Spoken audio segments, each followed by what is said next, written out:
Hello दोस्तों, B to inspired channel पर आपका स्वागत है। रियल लाइफ चेंजिंग स्टोरी 5 कहानियां जो आपको अपने लक्ष्य तक ले जाने को मजबूर कर देगी। 1 सफलता का रहस्य। सुकरात एक बार एक व्यक्ति ने महान फिलोसोफर सुकरात से पूछा कि सफलता का रहस्य क्या है। What is the secret of success.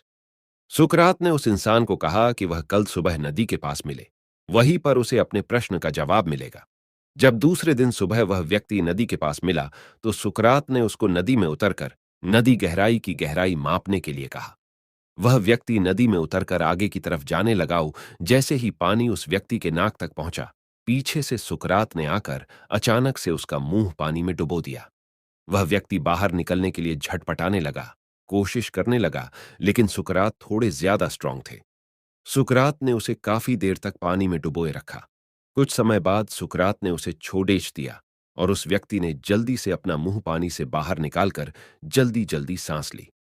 सुकरात ने उस व्यक्ति से पूछा, जब तुम पानी में थे तो तुम क्या चाहते थे? व्यक्ति ने कहा, जल्दी से बाहर निकलकर सांस लेना चाहता था।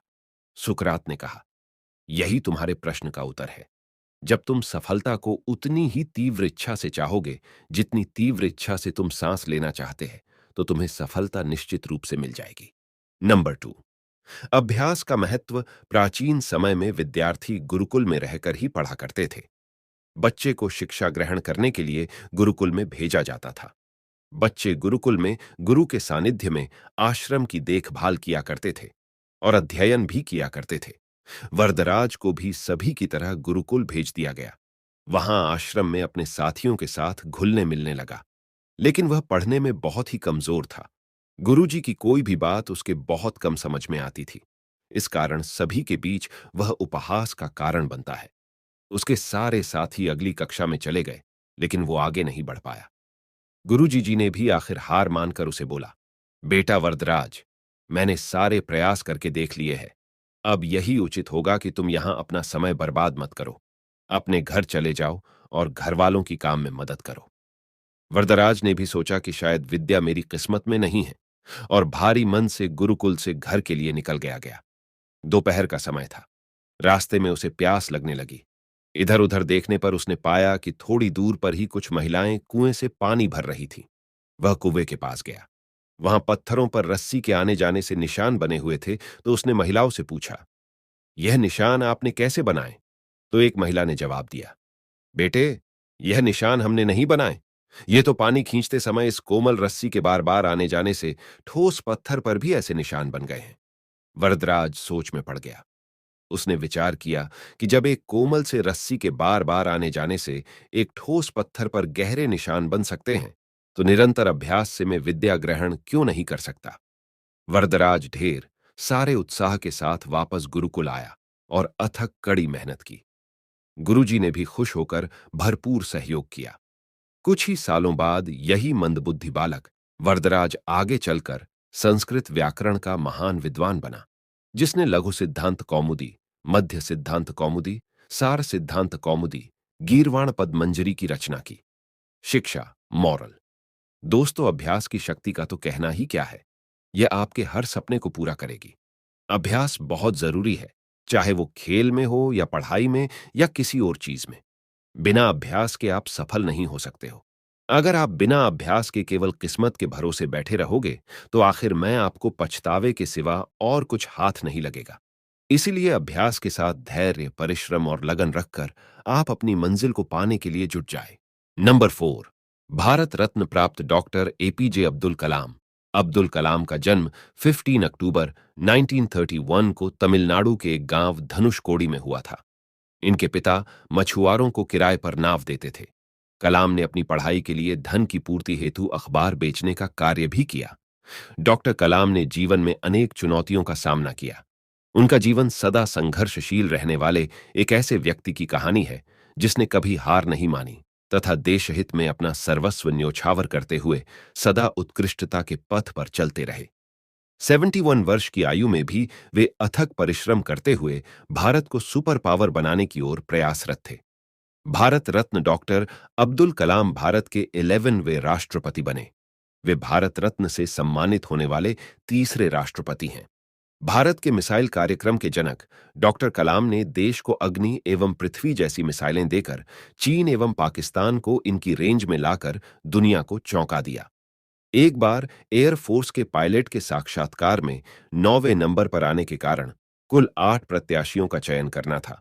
उन्हें निराश होना पड़ा था। वे ऋषिकेश बाबा शिवानंद के पास चले गए एवं अपनी व्यथा उन्हें सुनाई। बाबा ने उन्हें कहा, Accept your destiny and go ahead with your life.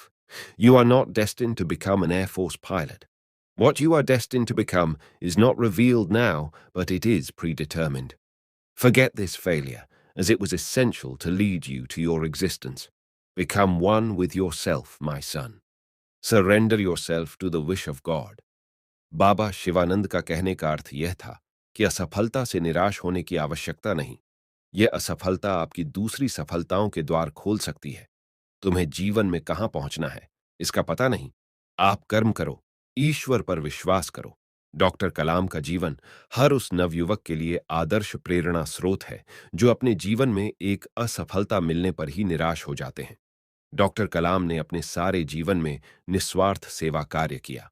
उनका राष्ट्र प्रेम और उनका देशभक्ति का जज्बा हर भारतीय के लिए सबक एवं प्रेरणा का पुंज है और हमेशा रहेगा। नंबर 5, महान गणितज्ञ रामानुजन। धुन के पक्के रामानुजन का जन्म एक गरीब परिवार में 22 दिसंबर 1887 को तमिलनाडु के इरोड कस्बे में हुआ था। उनके पिता एक साड़ी की दुकान पर क्लर्क का काम करते थे। रामानुजन के जीवन पर उनकी मां का बहुत प्रभाव था। जब वे 11 वर्ष के थे तो उन्होंने एस.एल. लोनी द्वारा लिखित गणित की किताब की पूरी मास्टरी कर ली थी। गणित का ज्ञान तो जैसे उन्हें ईश्वर के यहां से ही मिला था। 14 वर्ष की उम्र में उन्हें मेरिट सर्टिफिकेट्स एवं कई अवार्ड मिले। वर्ष 1904 में जब उन्होंने टाउन हाई स्कूल से स्नातक पास की तो उन्हें के रंगनाथा राव पुरस्कार प्रधानाध्यापक कृष्ण स्वामी अय्यर द्वारा प्रदान किया गया। वर्ष 1909 में उनकी शादी हुई। उसके बाद वर्ष 1910 में उनका एक ऑपरेशन हुआ। घर वालों के पास उनके ऑपरेशन हेतु पर्याप्त राशि नहीं थी। एक डॉक्टर ने उनका मुफ्त में यह ऑपरेशन किया था। इस ऑपरेशन के बाद रामानुजन नौकरी की तलाश में जुट गए। वे मद्रास में जगह जगह नौकरी के लिए घूमे। इसके लिए उन्होंने ट्यूशन भी किए। वे पुनः बीमार पड़ गए। इसी बीच वे गणित में अपना कार्य करते रहे। ठीक होने के बाद उनका संपर्क नेल्लौर के जिला कलेक्टर रामचंद्र राव से हुआ। वह रामानुजन के गणित में कार्य से बेहद प्रभावित हुए। उन्होंने रामानुजन की आर्थिक मदद भी की। वर्ष 1912 में उन्हें मद्रास में चीफ अकाउंटेंट के ऑफिस में क्लर्क की नौकरी भी मिल गई। वे ऑफिस का कार्य जल्दी पूरा करने के बाद गणित का रिसर्च करते रहते। इसके बाद वे इंग्लैंड चले गए। वहां उनके कार्य को खूब प्रशंसा मिली। उनके गणित के अनूठे ज्ञान को खूब सराहना मिली। वर्ष 1918 में उन्हें ट्रिनिटी कॉलेज कैम्ब्रिज का fellow of Trinity college Cambridge चुना गया। वह पहले भारतीय थे जिन्हें इस सम्मान पोजीशन के लिए चुना गया। बहुत मेहनती एवं धुन के पक्के थे। कोई भी विषम परिस्थिति, आर्थिक कठिनाइयां, बीमारी एवं अन्य परेशानियां उन्हें अपनी धुन से नहीं डिगा सकीं। वे अंततः सफल हुए। आज उन्हें विश्व के महान गणितज्ञों में शुमार किया जाता है। 32 वर्ष की छोटी उम्र में ही इस प्रतिभाशाली व्यक्ति का देहावसान हो गया। दुनिया ने एक महान गणितज्ञ को खो दिया। आपको हमारी ये रियल लाइफ इंस्पिरेशनल स्टोरीज कैसी लगी? कमेंट में अपनी प्रतिक्रिया जरूर दें।